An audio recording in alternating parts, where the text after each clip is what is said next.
असं मिरचीचं लोणचं जर जेवणात असेल तर मी सांगते नक्कीच तुम्ही 4 घास जास्त खाणार. चला तर मंडळी, आज मी तुम्हाला रोजच्या जेवणासोबत तोंडी लावायला हिरव्या मिरचीची भन्नाट अशी रेसिपी दाखवणार आहे. तर यासाठी काय करायचं सांगते. मिरच्या स्वच्छ धुवून अशा मस्त सुकवून घ्यायच्या. शक्यतो पोपटी मिरच्या घ्या ज्या की कमी तिखट असतात.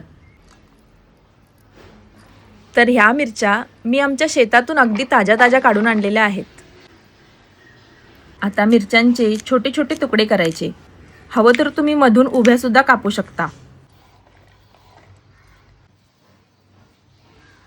आता हा छोटासा मसाला बनवायचा. यामध्ये 2 चमचे मोहरी, 1 चमचा जिरे, 1 चमचा बडीशोप, धने, पाव चमचा मेथी, थोडीशी काळी मिरी. आता ह्यांना गरम तव्यावर न करपवता खरपूस असं भाजून घ्यायचं आहे. आता हे सगळं ओबडधोबड वाटून घ्यायचं.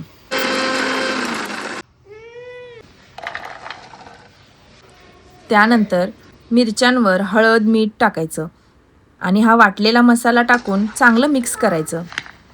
आता मस्त असा तडका देऊया. अर्धी वाटी तेल गरम करून त्यामध्ये मोहरी टाकायची. मोहरी तडतडली की त्यामध्ये लसूण आणि हिंग टाकायचं आणि हा तडका मिरच्यांवर ओतायचा. काय खमंग आणि टेस्टी लागतं. आणि असं हे मिरचीचं लोणचं तुम्ही अगदी महिनाभरासाठी बनवून ठेवू शकता आणि तुमच्या जेवणाची चव वाढवू शकता.